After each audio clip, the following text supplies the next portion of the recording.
Hello, I'm coming to you on March 13th, Sunday, with my almost nightly, I wasn't on last night, talk on the Ukraine. Well, the battlefield, I think, looks relatively well for the Ukrainians. They've held off most of the advances that the Russians have tried to make. I've seen casualty lists that are almost incredible, but they've been confirmed by several open source intelligence, and they are also confirmed by the British Department of Defense or Ministry of Defense. And these are just stunning. Um, Maybe 6,000 Russian killed, 300 tanks destroyed, a total of 800 armored vehicles destroyed, captured, or abandoned, 49 aircraft, and over 80 helicopters downed. Um, yeah, in addition to that, an estimate of about 18,000 wounded Russian soldiers. This is in like 2 weeks of fighting. Those losses, just you can't sustain those kind of losses if they keep going. So as long as the United States and NATO allies can resupply the Ukrainians with the weapons, their fighting spirit is very, very high. And rightly so. I think if they can inflict these kinds of losses on the Russians, sustain these losses, inflicting these losses on the Russians, there's no way the Russians can hold out. Uh, Particularly because Putin brought too few soldiers.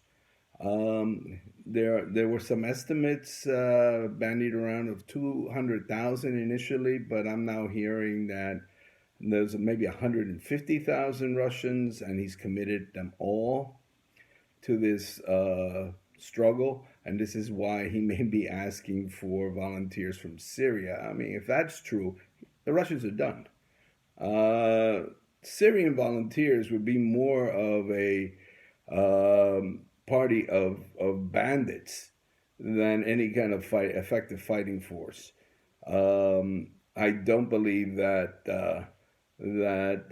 bodes well for the Russians if it's true. If it's true, then Putin knows he's defeated.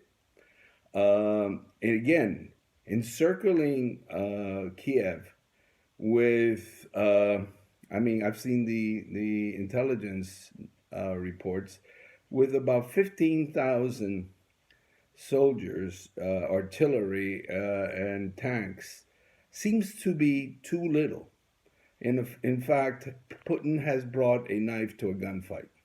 He cannot encircle that city with less than 80,000 effective troops and their equipment, and more likely with 100,000. If he doesn't have that, that city will hold out. Now, he could decide just to strategically bomb that city into submission, but I don't think the Ukrainians will submit.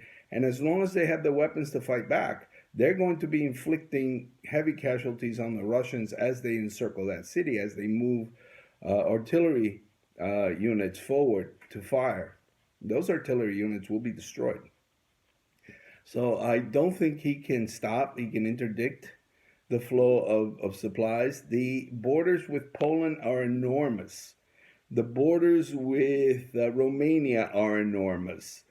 There's no possible way for Putin to do this.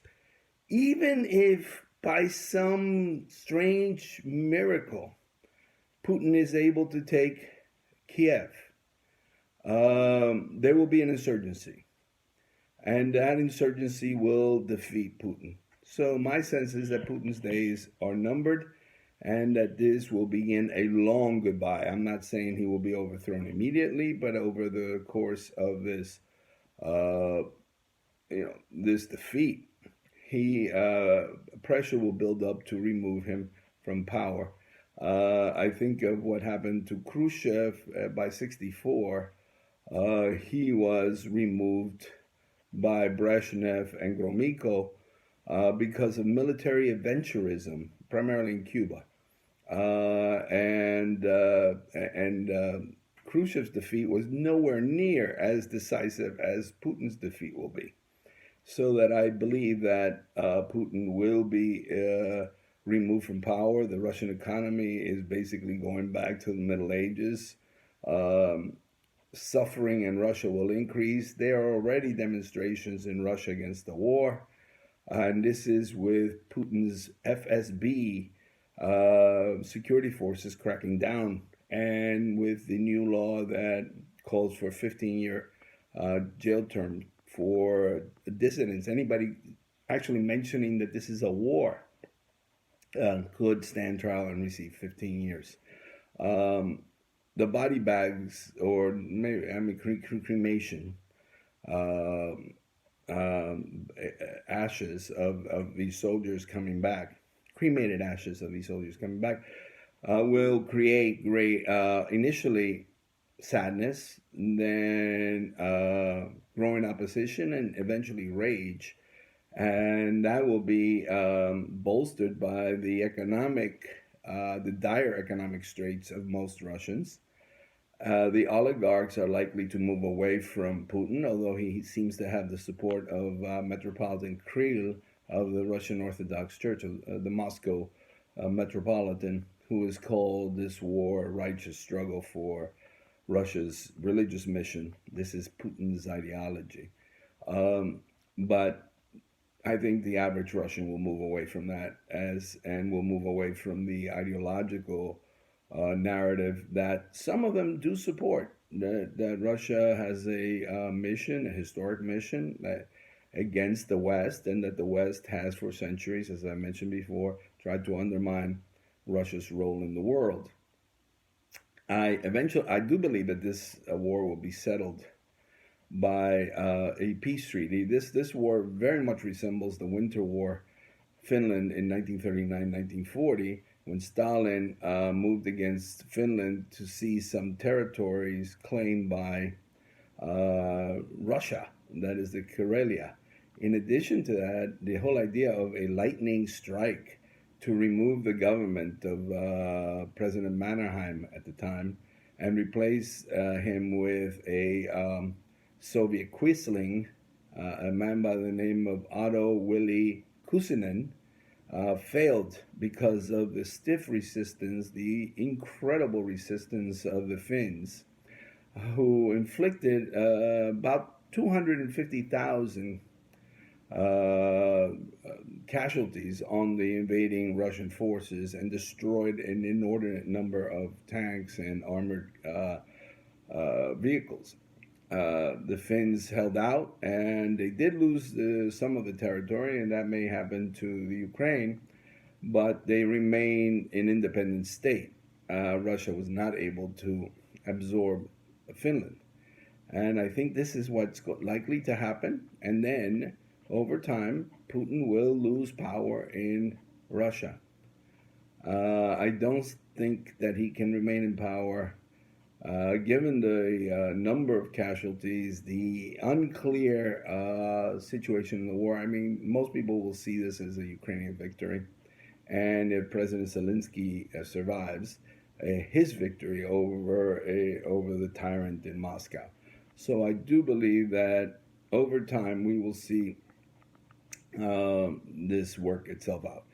Additionally, I'd like to talk a little bit about the fear we seem to have of this incompetent military force that seems to be, what Putin has to offer. I mean, this is not a force that can take on NATO. He would be crushed. It would not be World War III. It would be a swift, destructive war on the Russians. The Russians would lose in short order. It would be more like Iraq, 1991 or 2003, and nowhere near a World War III scenario. I agree with Senator Romney, who basically said in an interview that I was able to see that we should not be afraid of Putin. Putin should be very afraid of us. And I think in this situation, we can push him. There's no way Putin is going to use nuclear weapons. He knows what that means. It'll be the end of Russia. So nuclear weapons are off the table. And his conventional military force, I mean, that is basically Iraq on maybe a few steroids. We would have little difficulty in defeating it.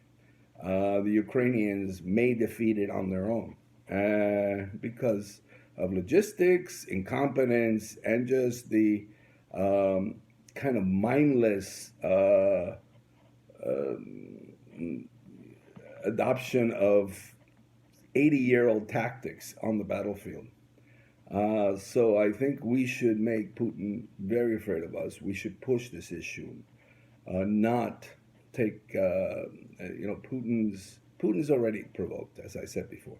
We don't need to worry about him provoking him anymore. We should establish no-fly zones over humanitarian corridors, and then if the Russians want to challenge us, well, we expand them. We shoot them down. Those are my views, and I'll leave you now.